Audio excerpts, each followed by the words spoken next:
చంద్రబాబు పరిపాలనను గాలి కొదిలేసి కాంట్రాక్టర్లే ధ్యేయంగా పనిచేస్తున్నారని మాజీ మంత్రులు కన్నబాబు దాడిశెట్టి రాజా మండిపడ్డారు. కాకినాడ జిల్లా పార్టీ ఆఫీసులో కమిటీల నియామకంపై పార్టీ శ్రేణులతో కలిసి చర్చించారు. 3-4 పిల్లల్ని కనాలని మహిళలను చంద్రబాబు అవమానిస్తున్నారని విమర్శించారు. చంద్రబాబు ఆడుతున్న డ్రామా ఏంటో అర్థం కావడం లేదన్నారు.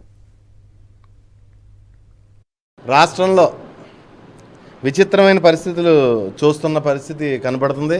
చాలా విచిత్రంగా ఎప్పుడు ప్రజా పరిపాలన గాడికి వదిలేసి అమరావతి జేయంగా, అమరావతి కాంట్రాక్ట్లే జేయంగా ఈరోజు ముఖ్యమంత్రి గారు 2 రోజులకు ఒక ఈవెంట్ చేస్తున్నారు.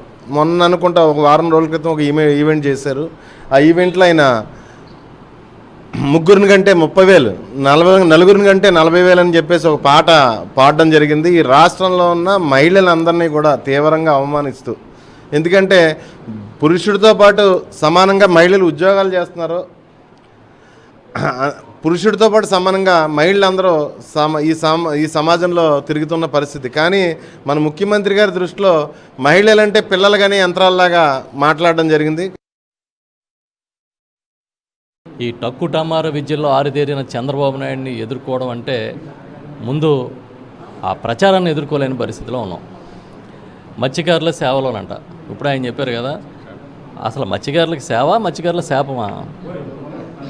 మొన్నే చూసాం ఆ నెల్లూరు జిల్లాలో ఆ ఫిషింగ్ హార్బర్ కథ ఏం చేశాడు. మళ్ళీ అక్కడికి వెళ్ళి చేపల పులుసు వండుతాడు. అసలు ఈయన డ్రామాలకి మా వల్ల కావట్లేదు. అసలు ఈ తెలుగు వెన్నుపోటు పార్టీ ఒకటి పెట్టి అన్ని మత్స్యకారుల దగ్గర నుంచి మొదలుపెట్టి రైతుల దగ్గర మొత్తం అందరినీ పొడి చేసి తండ్రి పక్కన కొడుకో పక్కన పొదుపు మీరు చేయండి, దుబారా ఏం చేస్తామని డ్రామా చేస్తున్నారు. ఒక ఆయన సైకిల్ దొక్కుతాడు, 5-6 కెమెరాలు 5-6 వెహికల్స్ మీద నడుస్తూ ఉంటాయి. ఈ డ్రామాలు ఏంటో మాకు అర్థం కావట్లే.